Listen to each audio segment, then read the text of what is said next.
Assalamualaikum warahmatullahi wabarakatuh. Perkenalkan, nama saya Rizka Francisca, asal perguruan tinggi Universitas Ahmad Dahlan, kelas 2A Pendidikan Guru Sekolah Dasar, NIM 200005048. Di sini saya akan mempresentasikan lembar kerja mahasiswa saya yang berjudul Getaran Gelombang dan Bunyi. Tanggal pelaksanaan 29 Juni 2021 sampai dengan 1 Juli 2021. Jam pelaksanaan 13.00 sampai dengan 18.00. Jadwal pelaksanaan kegiatan 1 menyiapkan alat dan bahan, hari dan tanggal Selasa 29 Juni 2021. Kegiatan 2 mengerjakan kegiatan 1, mengerjakan kegiatan 2, hari dan tanggal Selasa 29 Juni 2021. Kegiatan 3 mengerjakan pertanyaan, hari Rabu tanggal 30 Juni 2021. Kegiatan 4 melakukan presentasi, hari Kamis tanggal 1 Juli 2021.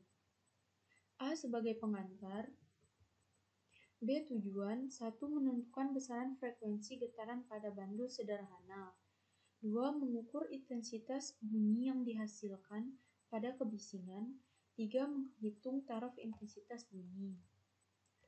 C. Alat dan bahan. Alat yang dipakai tali kenur atau senar berfungsi menggantung bandul. Alat dan bahan bandul timbangan atau batu kerikil berfungsi sebagai bandul. Penyangga berfungsi sebagai menggantung tali dan bandul. Busur berfungsi mengukur sudut simpangan. Penggaris berfungsi mengukur panjang tali dan jarak sumber bunyi atau sound meter. Stopwatch berfungsi menghitung waktu melakukan getaran. Alat tulis berfungsi mencatat hasil pengamatan. Sumber bunyi berfungsi sebagai sumber bunyi yang diukur intensitasnya. Aplikasi sound meter berfungsi mengukur taraf intensitas bunyi. D. Prosedur kerja. Kegiatan 1 menghitung frekuensi getaran pada bandul sederhana. Kegiatan 2 mengukur intensitas bunyi dengan sound meter.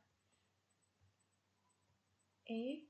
Hasil pengamatan. Hasil pengamatan kegiatan 1, panjang tali 10 cm, simpangan derajat 10, jumlah getaran 10, waktu sekonnya 6,4, periode sekonnya 0,64 sekon, berfrekuensi 1,56 Hz.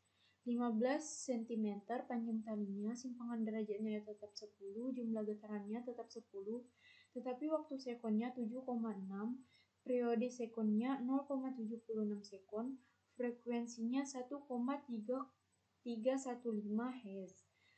20 cm panjang talinya, simpangan derajatnya tetap 10 meter, jumlah getarannya tetap 10 meter, tetapi waktu sekonnya 8,2, periode sekonnya 0,82 sekon, frekuensinya 1,219 Hz.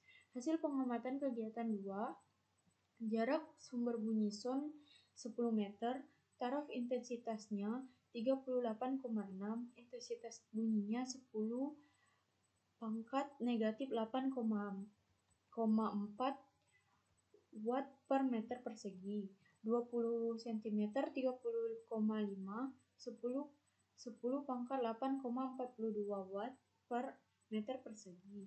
30 cm 34,7, 10 pangkat 1853 watt per meter persegi. 40 cm 29,5, 10 pangkat 9 W per meter persegi. 50 cm 28,7 sama dengan 10 pangkat negatif 9,13 W per meter persegi. Diskusi 1. Berdasarkan hasil pengamatan kegiatan 1, buatlah grafik hubungan antara panjang tali dengan periode dan frekuensi dalam satu grafik. Bisa dilihat grafiknya.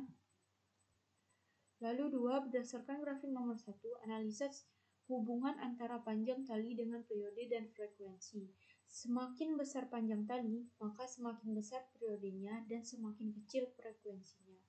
3. Berdasarkan hasil pengamatan kegiatan 1, Buatlah grafik hubungan antara sudut simpangan dengan periode dan frekuensi. Bisa dilihat grafiknya. Lanjut 4.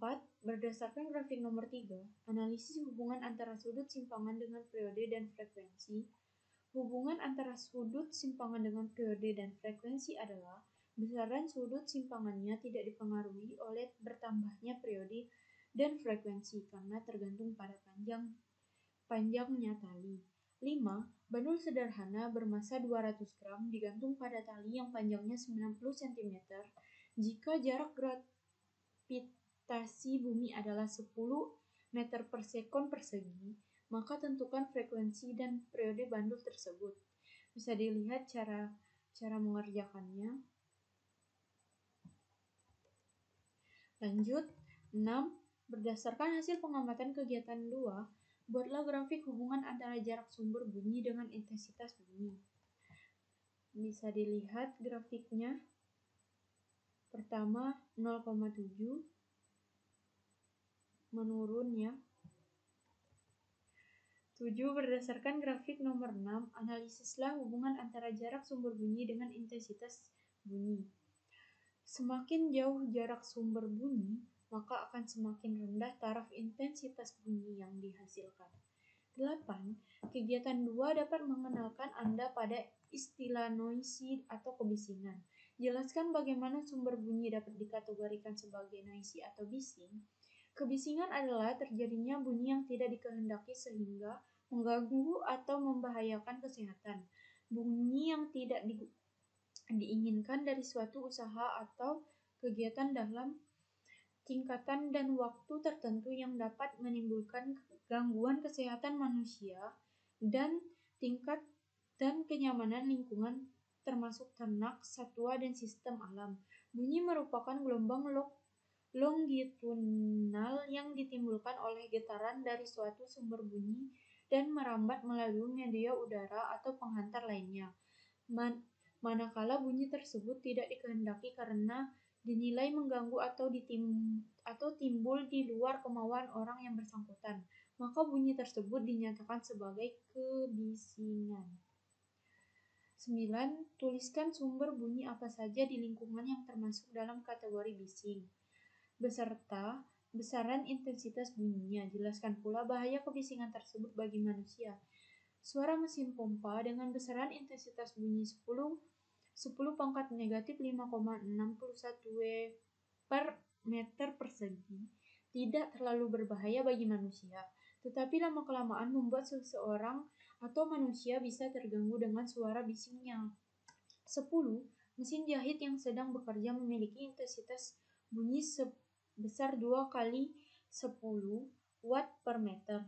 Jika intensitas ambang batasan adalah 10 pangkat negatif 12 watt per meter persegi, sedangkan UKM tersebut terdapat 15 mesin jahit, maka tentukanlah besaran tarif intensitas bunyi jika seluruh mesin jahit bekerja secara bersamaan. Nah, bisa dilihat jalan untuk mengerjakannya. Jadi tarif 15 mesin jahit mendapatkan 60 G. Kesimpulan. Berdasarkan seluruh kegiatan, buatlah kesimpulan apa saja yang sesuai dengan tujuan kegiatan. Kesimpulannya, panjang tali dan gravitasi berpengaruh terhadap periode atau juga frekuensi. Semakin dekatnya sumber bunyi, maka intensitas bunyi pun akan semakin besar. Getaran adalah gerak bolak-balik benda secara teraturan melalui titik keseimbangan. Gelombang adalah getaran yang melambat, sedangkan bunyi adalah sesuatu yang dihasilkan oleh benda yang bergetar. Ketiganya pun saling menguntungkan satu sama lain.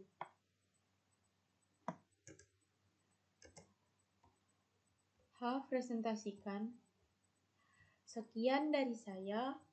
Apabila kesalahan kata, saya mohon maaf.